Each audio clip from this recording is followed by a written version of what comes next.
Hello everybody and welcome back to the Horror Movie Syllabus. My name is Professor Victor and I'll be your host as we go through all the essential, noteworthy, interesting, and notorious modern horror films. If you're new to the channel, I recommend you check out the introduction video. There's a link to it in the description below, and it's going to give you a pretty good sense of what we do here at the Horror Movie Syllabus, which is basically looking at a particular subgenre of horror, and then we pick 3 movies from that subgenre to explore. And the subgenre that we're looking at today is the experimental horror film. And this comes off of our Horror Movie Supplement, which is an additional 100 subgenres to the original 100 subgenres on the Horror Movie Syllabus. And these are admittedly a little bit more niche or specific or obscure subgenres. Honestly, stuff I kind of just made up to keep talking about things and making videos. And the experimental subgenre is one that really is not necessarily my favorite, if I'm being honest with you, because it's so hit and miss for me, right? What we're talking about here are movies that are really more style over substance or over narrative, imagery over narrative, really more artistic and impressionistic than plot driven, which tends to be a challenge for me. I do like a plot most of the time, David Lynch movies notwithstanding. And these movies can get a little bit obtuse for me, frankly. Not to say I didn't like them. In fact, there's a couple of noteworthy ones that I've already made it on the syllabus. We talked about Begotten. We talked about Beyond the Black Rainbow. We talked about Tetsuo recently. So there are experimental films that do make the grade for me and that I do enjoy. And it's hard for me to articulate what is the threshold. What is it about it that makes it connect with me or not connect with me? And I think that's because it is really art, right? And art just kind of speaks to each individual person differently, and how you interpret it and how it makes you feel, what it evokes from you is kind of, I don't want to say arbitrary, more like specific or unique to each individual viewer. And I think that's the case here, because we're going to be talking about movies that are sometimes movies I really liked, and sometimes movies that didn't really do it much for me, but still had some sort of notoriety or importance to the genre that bear talking about. So, and I'm going to do my best to be objective about it, but I'm going to be giving you my honest thoughts because, I don't lie to you guys. And I try to keep it real. And we're not going to be talking about movies that we talked about previously. So no Begotten, no Tetsuo, no Beyond the Black Rainbow. Anything that we've already talked about, we're not going to do. That's fine, because there's plenty of stuff to talk about today. And there's some really interesting things. If nothing else, this is going to be an interesting video with some interesting movies. They're not all going to necessarily be bangers. They're not all necessarily going to be for you, but they are going to be interesting. They're going to have something to talk about. And so I'm looking forward to getting into that aspect of it.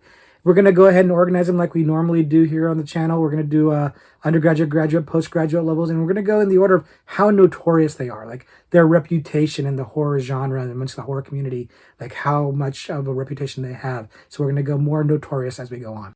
So let's go ahead and take a little experiment of our own as we dive into experimental horror. The first experimental horror movie that we're looking at today, the undergraduate level selection, is The Strange Color of Your Body's Tears.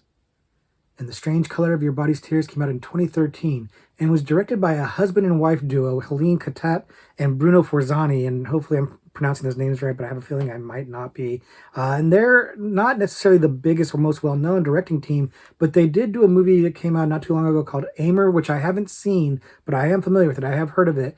And it sounds like Aimer's something of a modern-day giallo, which is also, incidentally, what this movie is. It is a modern-day French-language giallo film made in French and made in French and shot in France, Belgium, a few other places.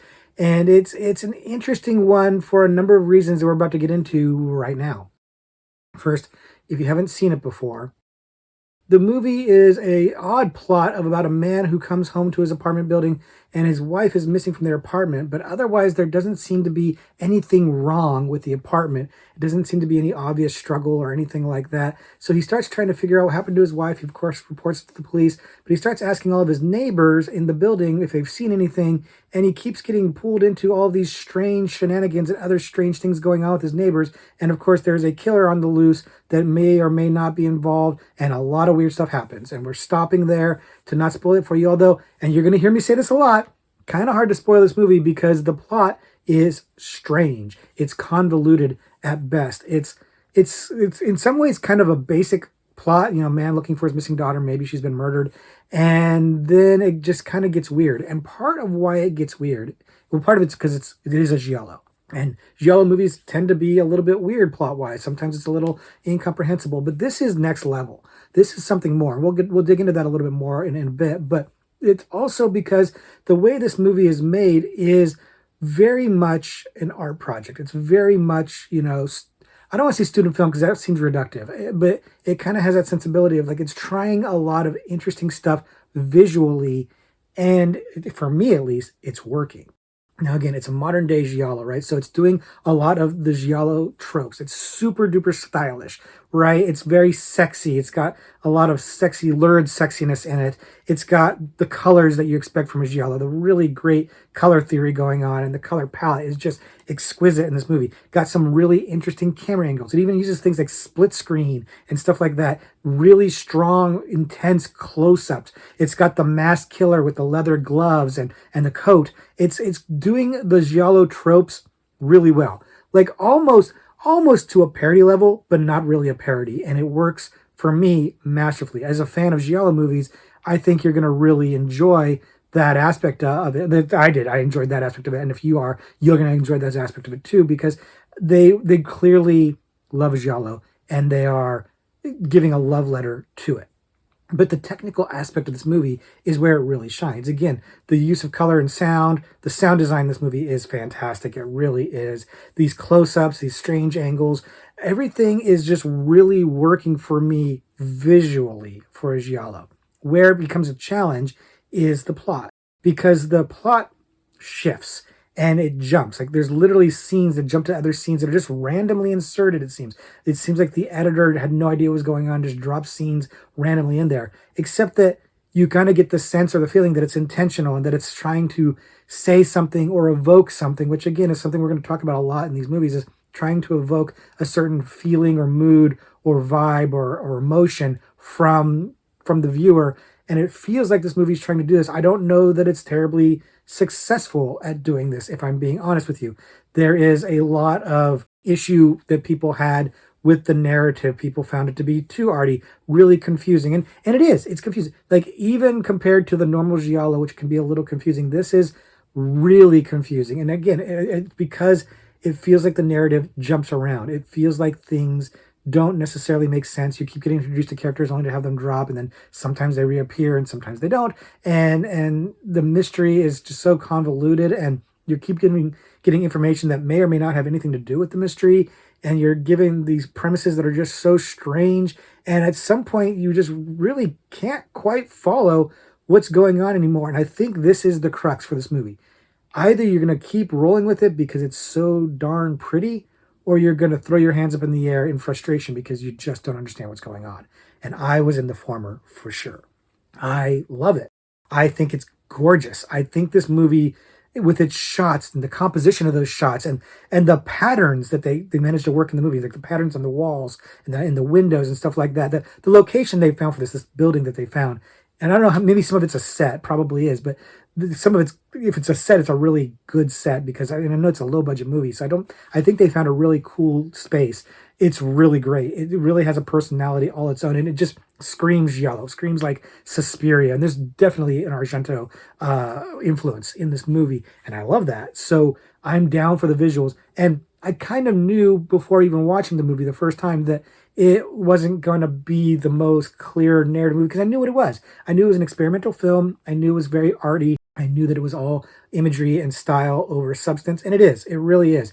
If you want a narrative, if you want a true mystery, this ain't the one for you. But if you want a really visually stunning feast, love letter to giallo, giving you all kinds of mood and atmosphere and just gorgeous, gorgeous shots, this is the one. I love it for that reason. And again, I'm admitting it's not for everybody. And we're going to say that a lot today too. And the critics love this movie. And again, I can kind of see why, because it appeals to the technical aspect of filmmaking in a very strong way. There's a lot of talent on the screen here. But narratively, it's a problem. It's disjointed at best. It's convoluted. The word that I saw in a lot of the reviews that I was looking at for this video was pretentious. People felt like it was pretentious, like they threw too much arty stuff in here, too much visual tricks and gimmicks and arty, like stylistic stuff, and that it wound up being just too hard to follow, too arty, too pretentious. And I'll be honest with you, I can't argue against any of those critiques. Those are all true statements. It just didn't bother me. It didn't bother me, but I could see other people having that problem. I think it's a legitimate complaint, and if that's kind of a turnoff for you, the movie's probably not for you. But for me, God, like from the first few minutes of that movie, the first time I saw it, I was just like, "What is this? It's so pretty." Like, part of me wants to see what this directing team can do with a little bit more narrative, and part of me doesn't, because I kind of like their impressionistic artistic style, and I don't know how well it would fit with something like a like a Steven Soderbergh script kind of thing or something like that. I don't think it would necessarily work. I don't think the two would mesh. So I'm happy with this the way it is. I think it's gorgeous. I think it's worth seeing. But again, if you're not a big Giallo fan, and if you're not really into like artsy films, this one's probably a skippable one for you. But if you've seen it, let me know what you think, because I feel strongly about it, and I'm curious if you do too. The next experimental horror movie that we're looking at today, the graduate level selection, is Skinamarink. Skinamarink came out in 2022. It was written and directed by Kyle Edward Ball in his feature film debut, but he had done some shorts, and we'll get into that in a little bit. But this movie had quite the buzz when it came out, and seems like it's kind of a polarizing movie, and I have my opinions on it, of course, and we're going to get into those opinions, well, pretty much in just a minute here. First, if you haven't seen it before, the movie is a kind of nightmarish vision from the point of view or perspective of a pair of very young siblings who can't find their parents. They're in the house and they can't find their parents, and things start disappearing in the house, like furniture and windows and doors, and you get the sense that they're trapped in this house, and you can feel the fear getting more and more palpable as strange things happen and very strange imagery is going on, and the movie just kind of delves deeper and deeper into this madness nightmare montage. And we'll stop there to not spoil a movie for you, though again, hard to spoil a movie that doesn't exactly have a clear plot and is really more of a series of visual impressions and images meant to evoke a certain mood. And at that, Skinamarink is nailing it for the most part. Now, one of the things about Skinamarink that is right off the bat interesting to say is that there are a couple of scenes in this movie that are absolutely outstanding from a scare standpoint. They're just terrifying. They're super creepy. And I remember when the trailer for this movie came out, I was obsessed, because the trailer, of course, put a lot of those scenes, clips from those scenes into this trailer to sell it, and it's an outstanding trailer. The trailer really grabbed me. I was obsessed with finding a copy of this movie to watch as soon as I could, because this movie looked so impressively original and different, and it is. Like, Skinamarink was something that, like, very little like it, and the stuff that's like it is kind of the stuff that we talk about in this video, and it really didn't feel super mainstream, but it was kind of getting a bit of a mainstream push, which a lot of the other movies we're talking about today didn't really get. And I was excited for that. I was excited for people. The buzz was palpable. People really wanted to check this out. And I was excited for that. Like, this is something different and challenging and interesting. And then, of course, when it came out, the opinions were mixed on this, because I think a lot of people can agree that those scenes that are really creepy and scary are very effective. Where the debate comes in, and I understand this, is the in-between stuff. The movie's a feature-length film, and it feels slow. Like, it feels like the dread and terror in these scenes that I'm mentioning can't be sustained for the full length of a full feature film. And for a regular narrative movie, that's not a problem, because you'll have softer scenes, quieter scenes, scenes of dialogue or character development or setting the mood or whatever. There, you can have downtimes while you're spinning your plot out. It doesn't have to be tension the entire time. But a movie like this, where the premise is that you're basically in a child's nightmare, it kind of needs to have tension the entire time. It's odd when the tension releases, when it's just kind of strange and plotting, really. I get it. The movie kind of comes like slows down dramatically between certain creepy scenes, and it's a little jarring. It's a little disjointed feeling, which fits the vibe of the movie overall. But I understand the critique. I understand the critique that the movie can't sustain this level of tension and suspense and fear for a full 90-plus minute runtime, and it's probably better meant as a short film, which coincidentally it was originally a short film. Like they did Kyle Edward Ball did a short film called Heck, about a half hour long version of Skinamarink. It basically was like a proof of concept for the feature film, and that probably works a little bit better because it's much leaner. Right at under half an hour, you're getting a lot of the creepy stuff, compressed into a short amount of time. So it kind of works a little bit better for me, maybe, but I still really liked Skinamarink. And again, I know it's polarizing. I know it had good reviews. Fans were split on this one. Some of them felt like it was too plotting and everything like that.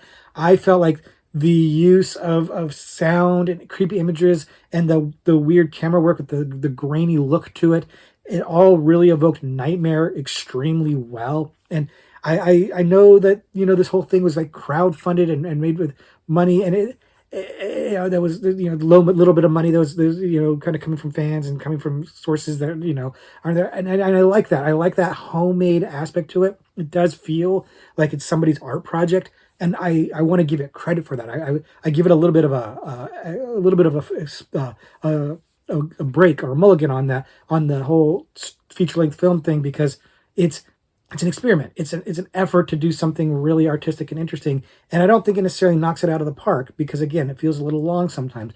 But I do think it's a really fascinating and worthy attempt at just trying to evoke what it's like to be a scared kid.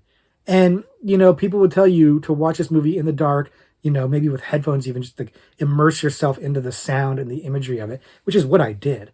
And I had a great experience with it. I do think that's kind of essential. Like the experience, watching it by yourself in the dark with the sound all cranked up is the way to see this movie. It's really the way to make sure that it's the most effective, that the technical aspects of this really work out, because it's just, and it's a shame. It's a shame that some people don't really dig it. And that when it finally broke out big, it kind of had that polarizing aspect to it. Like the buzz on it was so good early on. Like that trailer that dropped was so good. And then I guess a version of it leaked out, and I may or may not have seen that leaked version. Who knows?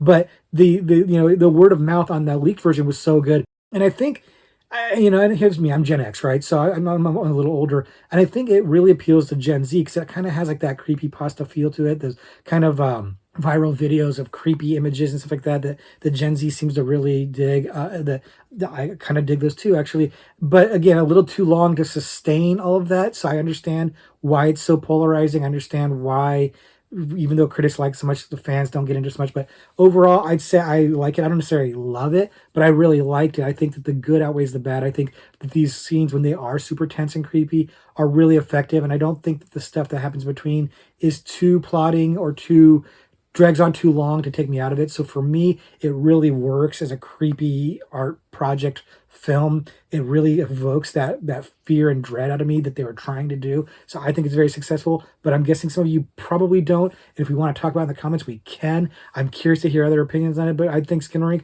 definitely worth your time if you like these kind of movies. And the last experimental horror movie that we're exploring today, the postgraduate level selection, is Melancholy der Engel.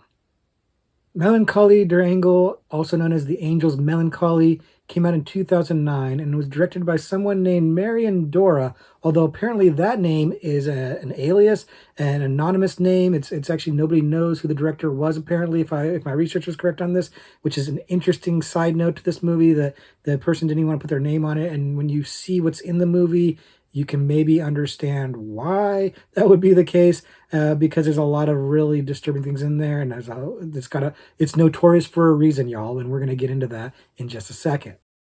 First, if you haven't seen it before, the movie once again has a convoluted plot that's hard to follow, but essentially centers around two guys that get together, and one of them is terminally ill, and they decide to go back to this old house where they used to have lots of crazy hijinks, and they get two young girls to go with them and a few other cohorts to go in there and do crazy, debauched, demented, violent, gross things and just kind of have this bizarre orgy of violence and sex and grossness, and that's pretty much the plot. But we're gonna go ahead and stop there.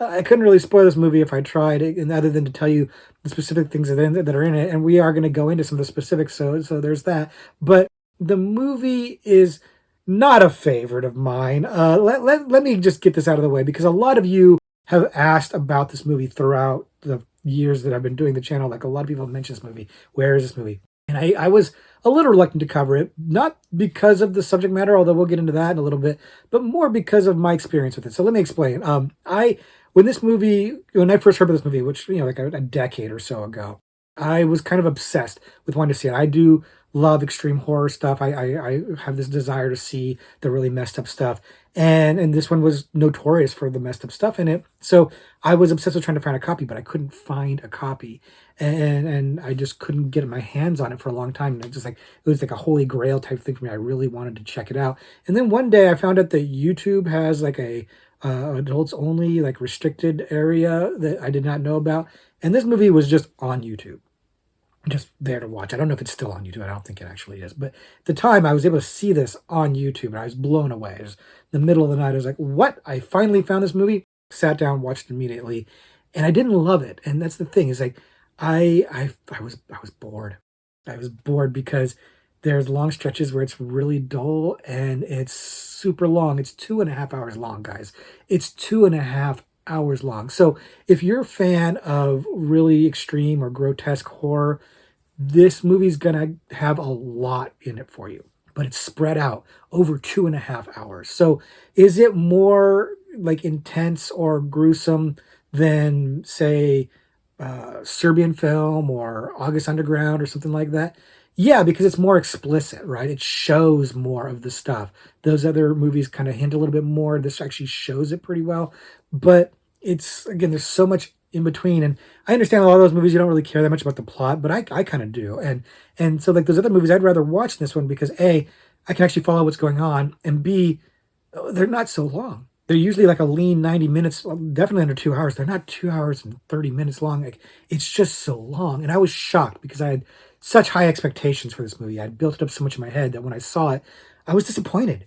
I was disappointed that I didn't love it. I didn't even really like it that much because it was just so slow and didn't seem like it was going anywhere. And it didn't really go anywhere. And the stuff that's in it, the extreme violence, stuff like that, does pay off. It's going to deliver those goods. It didn't shortchange on that. And then it's got your sexual assault in there. It's got your violence in there. It's got scatological stuff. It's got way too much urine and excrement for my taste. It's got violence to animals, which you know how much I love that. It's just, there's a lot of stuff in here that doesn't necessarily bother me. The animal stuff bothers me for sure. Although I'm told that the cat at least was fake, but a lot of it's not simulated, and that's a problem for me. You know how much I have a problem with that. But that wasn't even what turned me off the movie. It was just that it's slow, and it's not particularly well made, right? It's poorly shot. It's poorly lit. The acting is not good by really anybody. It's, again, the pacing is really poor. It drags out, and there's a lot of downtime between stuff that doesn't make a lot of sense or doesn't matter, doesn't go anywhere. You have shots of like dead animals or bugs or things like that, and it's like trying to be artistic, but it just feels like filler. I will acknowledge that occasionally they deluxe into some interesting shots. There are some scenes that are done fairly well, and the disturbing stuff is very disturbing, and it goes to some extreme places that I don't think any other movie's gone to that I've seen. There's the whole thing about the woman in the wheelchair, and she's got the colostomy bag, and I'll just stop there because you can kind of figure out where that's going. And there's some really grotesque bodily function stuff happening that doesn't do anything for me, frankly. But there's a lot of disturbing stuff in terms of the violence and the disturbing stuff. It's off the charts. It really does live up to its notorious reputation. Like if that's what you're looking for, you're gonna get it here, but you're gonna have to wait. Like, and not even wait. It's interspersed throughout there. It's not like it's all at the end, but it's just like there's a lot of downtime in between. It's like, again, 2.5 hours, man. I can't get past that because it's so long and so slow. And again, the plot doesn't much matter at all. It's nonsensical. There's a lot of like poetic dialogue that just feels pretentious. It feels heavy-handed, and it doesn't It doesn't matter. None of it matters. It's in German, right? So you could watch this without the subtitles if you don't speak German, of course, and it wouldn't matter because the only real reason to watch this is for the extreme stuff. And honestly, I'd say try to find like an edit that just kind of gives you those scenes rather than spending the entire 2.5 hours. I think if you just saw the real controversial and extreme scenes, you probably cut out half of this movie, maybe more. It's probably about an hour or less at that point. And so does it deliver? Yeah. Was I disappointed? Yeah. And I kind of even hate admitting that to you because I know that a lot of you really like this movie or really think it's the bee's knees when it comes to the extreme horror stuff. A lot of when I talk about extreme horror, a lot of people are like, "Why aren't you talking about this? Why aren't you talking about this?" I was kind of reluctant to because it's kind of disappointing for me that I didn't love it, and maybe to some of you guys who do love it. And hey, if you do love this and you think I'm not giving it a fair shake, by all means, talk to me in the comments below about it. Let me know what about it that overcomes this plotting length and mindless like monotony of a plot and just too much boring stuff between crazy extreme stuff. Like that took me out of it. And again, I watched it again for this channel, for this video. And again, I was just so bored. Knowing that it was going to be long. I kept finding myself looking at my phone and stuff like that because it doesn't grab hold of you. Whereas like things like a Serbian film or August Underground or things like that, Bunny Game, they lock me in. And again, they're much, much shorter. So I'm locked in for the entire duration though. I'm like really into that and just like kind of horrified throughout. This one just gave me time to kind of fade out of it. So that's my thoughts on this one. I know like some of you probably disappointed. Others of you probably would hate this movie. Those of you that wouldn't like this movie, that probably didn't even see it. And stick with that. Like if you're not into extreme horror, this ain't for you. There's nothing else about it. Other movies I can say, well, at least there's something here, there's something there, something redeeming about it. This one, it's because it's not a particularly well made movie. It's not a particularly interesting movie. Where it gives you is the extreme stuff. So if that's not for you, it's not for you. But if it is for you, let me know what your thoughts were on this one, Angels Melancholy, Melancholy Angle, because I'd be curious to hear diverging opinions. So that's going to do it for our exploration into experimental horror, but I do have some extra credit movies to talk about because these movies were also somewhat notorious or had a bit of a reputation, have some noteworthiness about them, so I figured we should probably check those ones out as well and talk about them here on the channel. The first one I'm going to mention is called The Wolf House. The Wolf House is also known as La Casa Lobo, and it's a Chilean film, and it's done mostly in stop motion animation. It is a mostly stop motion, has some live action into it, but it's a stop motion animation movie that has a bit of a buzz for being kind of a surreal fairy tale type movie, and I felt like it probably was worth talking about because it's pretty darn good. First, if you haven't seen it before, the movie is, like I said, a stop motion animation film. It's kind of shot like it's all one take, all animated take, of course. And it's kind of a little bit of a spin or a retelling of the Three Little Pigs, but told as a kind of a propaganda film by a cult that trying to keep their members happy about being in the cult and working and contributing to the greater good. And it's kind of shot as this propaganda film. And it's pretty effective, mostly because the visuals are so stunning. I'll stop there to not spoil the movie. But once again, the plot is really not the issue here. It's really more about how the movie looks and the quality and style of the animation. Like I said, it starts out with like a little bit of a documentary type thing about this cult compound and their philosophy, and then this is supposed to be like a propaganda film that they would show to their members. And honestly, that doesn't really even go anywhere. That part of the plot doesn't really manage to go anywhere because then you just get into the story, and the story is about this girl who's trying to run away and shirk her work responsibility because she's lazy. But then she winds up getting stuck in this house being chased by a wolf, and then there's some pigs involved, and it becomes like this very offbeat version of the Three Little Pigs. And that's a neat fairy tale idea. And like this is a kind of movie where I actually thought about putting this into the fairy tale horror subgenre because it does kind of tie into that a bit. But it's so odd, and the animation is so key to what's working about this that I felt like, no, it's really more experimental, and I think I want to talk about it here. And that stop motion animation is really the crux of what makes this movie work for me. Like, it's just kind of like inherently creepy. The way that they've set these characters up, their look is just kind of creepy. And then the herky jerky movement of the characters and of the movie in general is, again, it's inherently creepy. There's something about it that just kind of feels a little off. They've made it to look like it's one shot, so the camera, if you will, is constantly moving. It's constantly shifting and moving around, and then the aesthetic of the movie is also shifting. So the style of the stop motion animation kind of changes here and there, and it's like you see things being built as you're looking at them, and it's really cool. It's really good, and it does give it this off-putting atmosphere that, again, for an experimental movie, the narrative isn't important. It's about the imagery, it's about the mood that it's evoking, and I think this one is evoking it rather effectively. Admittedly, the movie can be a little bit slow. It's not a very long movie. There's no Melancholy Durango like that, but it can be a little bit slow because, again, the plot is whatever. But the visuals are so eye-catching, and they just kind of draw you in. And there's always something going on screen that's stimulating your mind because of it's stimulating your eye. That I think is very, very effective. I was engrossed when I watched this movie. Like, I wasn't totally following the narrative. I didn't really care. I kind of knew that it wasn't that important. And I know, frankly, it's not very scary. Like, there's some creepiness to the animation. The characters look a little creepy, and the wolf outside, everything like that. There's a little. It's probably scary to a child. It's not going to be really scary to an adult. But again, it's not really about being scary. It's about evoking an off-putting kind of dreadful feeling, and I do think it does that rather well. It's maybe a little bit more narratively tight than a lot of what we've talked about here because it's kind of reminiscent of a fairy tale and stuff like that. It's a very simple message of, like, be happy doing your work and being safe. It is very propaganda-y.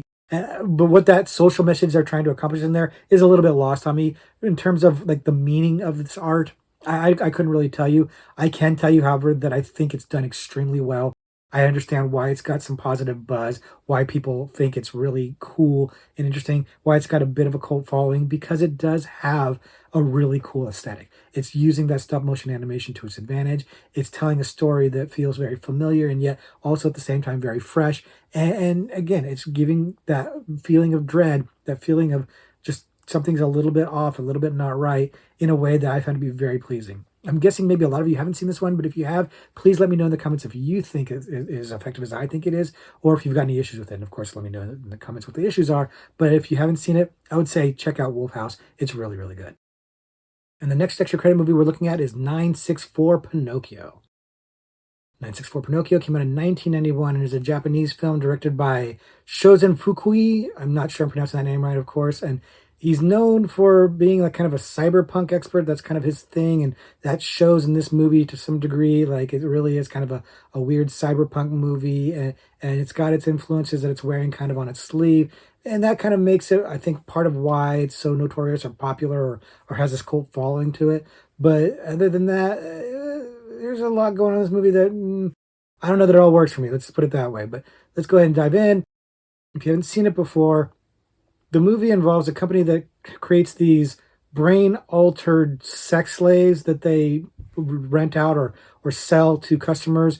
And one of them goes wrong and winds up getting kicked out and kind of goes on this journey of discovery, I don't know, and winds up meeting another brain-modified person who tries to help.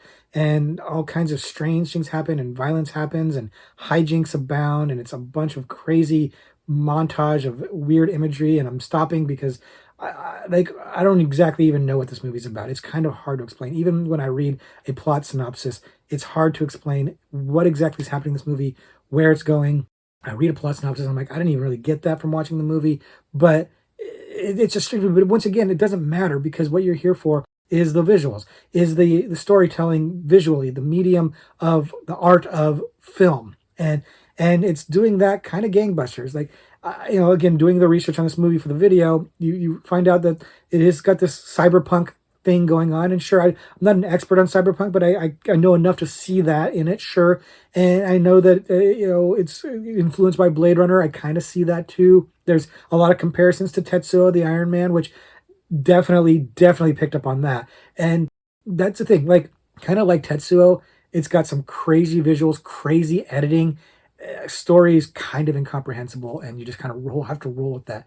And I don't think that's necessarily a bad thing, but it's jarring, right? Like right from the get-go, you're just kind of assaulted. Your senses are assaulted by like the kinetic, frenetic energy of this movie. Again, just like Tetsuo, right? It's it's got so much going on right from the jump, and you're just trying to keep up. The performances are strange. The colors are fantastic, actually. The colors are fantastic in this movie. And it's just very bold and bright, and there's all kinds of weird camera angles and stuff like that. And I'm loving that stuff. And then there's these weird narrative jump cuts where there's scenes that are just inserted in random, and you're just kind of expected to keep up. It's not unlike The Strange Color of My Body's Tears, where it's like your narrative is disjointed and hard to follow because there seems like there are scenes that are kind of out of order or something like that. And you just kind of have to roll with that a little bit.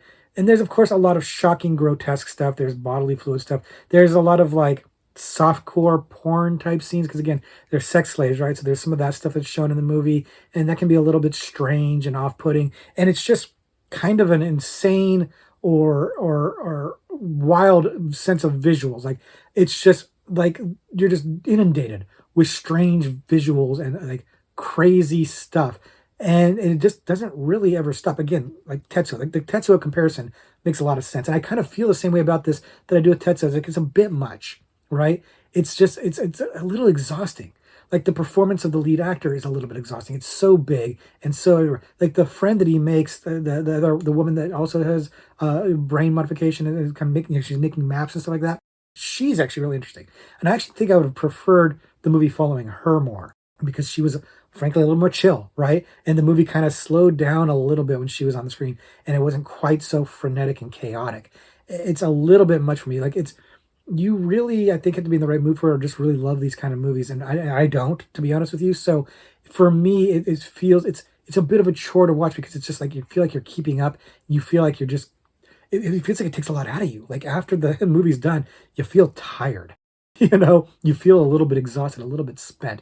And again, I think that might be part of it. Like it's trying to assault your senses. It's trying to give you this barrage of information and images and feeling and just a kind of a whole like release of everything, madness, insanity. And I think that kind of ties in a little bit with what they're trying to say message wise with the movie. Again, it's my interpretation. I don't really know. A lot of these movies, all of these movies really, coming from an artistic standpoint where you just really get what do you want to interpret it as? What do you want to get out of it? And this one, that's what I'm getting is I think it's meant to be an insane assault on your senses to give you this feeling of just being spun afterwards and just tapped out, kind of like the characters in this movie. And I think that's pretty cool and effective. I don't love this movie. I don't think I'd revisit 964 Pinocchio very often. I revisit it for this video. And it reaffirmed to me, I don't need to see this movie a lot. This is not one I'd pop in and watch very frequently because it's tiring for me. But I don't, by no means do I think it's a bad movie at all. Like Tetsuo, I think it's clear to see why it has a cult following, why it's like revered in certain areas. I can also see why people don't like it. Again, narratively, it's all over the place. But man, like visually, it's very stimulating, too stimulating for me, frankly. But if you can keep up the colors and the energy of the editing and stuff like that, it really is a wild ride. So if you like a wild ride, this is one to check out if you haven't seen it. And I'm guessing some of you have seen this one. It's got its cult following, and if you have thoughts on it, let me know in the comments. But my thoughts on it is not 100% for me, but I don't hate it by any stretch of the imagination. It's for a certain person, a certain type of style, a certain type of vibe, a certain type of mood, and if you've got that, this is a winner for you. And our last extra credit movie to talk about today is Flesh of the Void. And Flesh of the Void came out in 2017 and was directed by James Florian Quinn, who I'm not really familiar with, but apparently is known for a lot of this kind of work, experimental work, dealing with really macabre and nihilistic type subject matter and stuff. And Flesh of the Void is by far the more famous thing that he's done, and it's got its notoriety, it's got its well-knownness, and for better or for worse, people to talk about this one, and we're going to talk about it right now. So if you haven't seen it before, once again, we've got a plot that doesn't really make a lot of sense, doesn't really go anywhere, and it's just really kind of like an impressionistic experiment of visual interpretations or ruminations on the meaning of death and what it would be like, the experience, not even the meaning, the experience of death and what it would be like to die and having it be a truly scary experience And then it kind of goes off into maybe an exploration into sexuality. I don't know. It gets really, really weird after that. And it starts out weird and gets weirder, but we'll stop there. Again, I couldn't spoil this for you if I tried because I don't even really fully understand it. I can just go on what I'm feeling on it and what I've read about it. And the movie starts out pretty strong. Like, it's got this grainy black and white footage. It's shot on different types of film. There's 8 millimeter, super 8 millimeter, 16 millimeter, and it's kind of using all that together to kind of give different visual feels to the movie. And it's got this, grainy, like hard to see look, really jumpy images that are hard to make out but are very disturbing and strange. And it's really kind of delving into this creepy idea of death. It's mostly silent. It's all black and white. It's mostly silent. There are some lines of dialogue that are kind of like these weird poems that ruminate on death and macabre stuff, and some creepy like pleas for help and stuff like that. And the first 20 minutes or so of the movie, rather effective. And it's very reminiscent of the movie Begotten, which we have talked about on the channel before. And I actually like Begotten quite a bit. And it feels like it kind of wants to be Begotten, or it's like an homage to Begotten. It's really kind of doing the same thing for a little while. And I'm good with that because I thought that movie was really interesting. It's visually stunning and just really deeply unsettling. And this movie seems like it's wanting to do that same kind of unsettling feeling. But then it shifts. Like, the movie's divided up into acts, and like the first act, or maybe even two acts, are really like these kind of nightmare images that are just like, without context, are just kind of strange and disturbing and upsetting. And then you shift into the later acts, and the takes get longer, the scenes get longer, and there's still no real narrative to them, but you can understand what you're seeing to some degree. And it's incomprehensible for a different reason. What you've got now are like masked figures, and they're engaging in various strange sex acts. There's a lot of penis in this movie. They're rubber penises, I'm pretty sure, at least, maybe not always, but most of the time they're rubber penises. And there's fellatio in there, and there's urination and other bodily things, and masturbation and stuff like that. There's sexual assault in here, and it's all kind of just haphazard and random, and it's clearly being done to shock, right? And even, like I said, the film aesthetic changes on this, and it's going from this, nihilism of like the meaning of death, or the feeling of death, and the fear of death, to just this weird nihilism of just like showing violence and weird imagery for the sake of being edgy. And I don't use the word edgelord very often because I don't really fully comprehend it, to be honest with you. But the director even apparently described this as something of an edgelord film. And I do understand in the context of this, because it does really feel like it's trying to be edgy for the sake of being edgy. It no longer even feels like it has anything to say. It's really just trying to shock. And it's not even doing that all that well. Again, if you've just watched Melancholy Durango, this is not going to really hit you all that hard, frankly. There's things about the movie that take me out of it in terms of the fear and the imagery. Like, for example, like I said, a lot of penis in this movie, so there's guys in masks like that. But like, they're wearing their jeans and they're pulling their jeans down, and I can see their boxer shorts.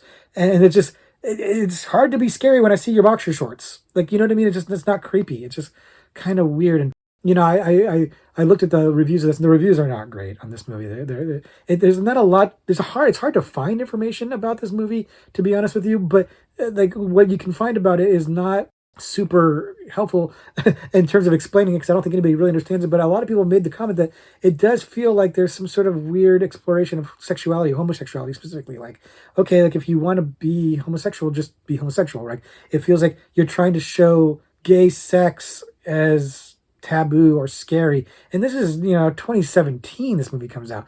It is not, this movie comes out 30 years earlier. Yeah, I suppose that's going to really put some people off and really freak people out and like make them feel uncomfortable. But this day and age, it's not really enough. And maybe it's just, the director trying to work out some of his sexuality issues, but that's not terribly interesting to me. This is another one that the reputation, like Melancholy Durango, like the reputation was pretty like, oh, it's pretty extreme and pretty creepy and everything like that. But it really feels like it's got Begotten envy.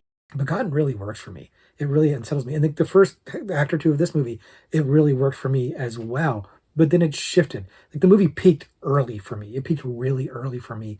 And then it devolved into just like the kind of stuff you'd see at like an S&M club, like if you've ever been to like an S&M club type thing, like they have dances like that, and they have like weird images being like filmed on the screen or projected on the screen.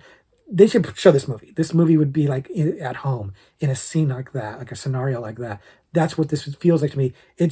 It ran out of steam early for me. Like it almost feels like a different director directed the first part of the movie and then the rest of the movie, because it feels like it's saying two entirely different things. Like a lot of the positive reviews of the movie that I read talk about like trying to explore the feeling of death and the fear of death. Yeah, I think in the first part of the movie that's what you're getting, and then after that, I don't know what you're getting anymore. It's just really strange. Like blowjobs and masturbation just aren't very scary. They're just not, and guys in hoodies and boxer shorts aren't very scary. It takes me out of that. The shock value is missing when you don't have the images being when you're taken out of the scariness of the images or the strangeness of the images by having this reality kind of crashing in. And there's the debate, the polarizing debate of whether this is very meaningful or whether it's very pretentious. And I mean, you would go on Letterboxd and read those reviews. People 4-star review, 1-star review, like people all over the map on this. And I kind of probably lean a little more to the pretentious thing. I feel like somebody saw Begotten, wanted to do something cool like that, and then just lost their focus and was like, oh, wouldn't it be creepy if like somebody ate a penis?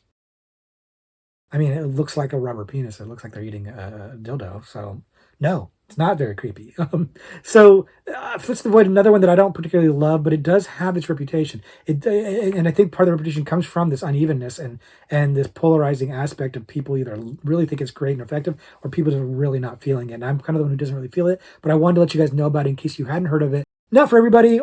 You've heard my opinion on it. It's hard to find, and see, I had a friend who was able to find a copy for me, and so I was able to revisit it, and because I hadn't seen it in ages, and it really isn't really worth tracking down. But if you're curious, hey, let me know what you think if you check it out, because I would be curious to hear your thoughts on it. But those are my thoughts on it. And those are my thoughts on experimental horror. Like I said, it's not necessarily my favorite subgenre. It's really hit and miss. Some of these movies I thought are fantastic. They're really, really good, really worth your time. Other ones I'm just not into at all. And I think that's what the whole experimental horror is. It's like it's not for everybody.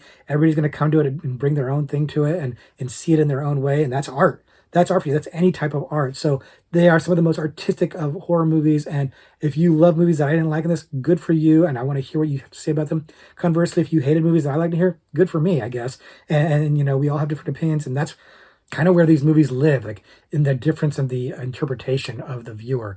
And I think that's really cool. So, I celebrate differences of opinion on this channel. And this is a subgenre that really revels in that. So now it's time to revel in a horror trivia pursuit question. It's that time in the video where I like to read a card live on camera and try to answer it. And, for experimental horror, I'd say the majority of these movies are going for kind of a psychological horror bent. And so let's go ahead and look at the psychological category on the card. Why not? And here's the question. In 1968's Rosemary's Baby, Rosemary deduces that Roman Castavetti is really Stephen Marcato when told his name is what type of word play? So this is a weird question. The way it's phrased is kind of weird, but I know what they're talking about. I've talked about Rosemary's Baby on the channel before. It's a classic. It's so good that I talked about it on the channel even though it's pre-1970. That's how good it is. That's how important of a movie it is. And I know it fairly well. And I'm pretty sure I know what the answer to this question is. It's just kind of a weird question. It's a weird... If the answer is what I think it is, it's a weird answer that they're looking for. But at least they're giving you the names, and they're not trying to confuse you or anything like that, because I struggle with the names, as you know. But it's interesting that I read this question, because Rosemary's Baby is not really an experimental horror film. It's very much got a narrative on there. But there are some moments in there, particularly the scene where Rosemary is getting impregnated, that are kind of experimental and kind of artsy and stuff like that. So I can see a little bit, I'm maybe stretching it a little bit there to try to make it fit the theme of the video, but it's got some artsy moments and a little bit experimental in there in terms of what they're trying to do. But that's a stretch, I know. I'm buying some time to let you guys think about this a little bit, but it's a strange question, I admit. But what they're looking for is not a name, and it's not anything other than just trying to think about like a kind of a minor plot point of the movie, which is kind of a weird, funny thing. But anyways, hopefully you're understanding what I'm trying to do. I'm kind of trying to give hints without giving too much of a hint, and I might be wrong even. I say I'm 90% sure on this one, but wrap it up. Let lock in your answer. Let's go ahead and answer this, and I'm going to give my answer. My answer is An anagram. The name is an anagram where the letters are shuffled around, and you shuffle around, you get a different name, right? So that's my answer is anagram, and the card says an anagram. So yeah, that's a weird question. The answer being an anagram, that's kind of strange. I don't love the answer to that question. I don't love that question. It's kind of a weird one, but I got it right at least. Did you get it right? I hope you did. And if not, let me know in the comments what your wrong answers were, especially if they're funny. You know I like that. And let me know if there's other experimental horror movies that I haven't already covered on the channel that you think I should check out, because if they're good enough, maybe I'll do another video on them and explore this a little bit further, because it's interesting stuff sometimes, and sometimes it's not. But I'd be curious to see what you guys think I might be into, so leave that in the comments below as well. Thanks very much for hanging out with me in this video and staying till the end. I really appreciate you guys. Next week, we're going to look at something a little less experimental. But until then, class dismissed.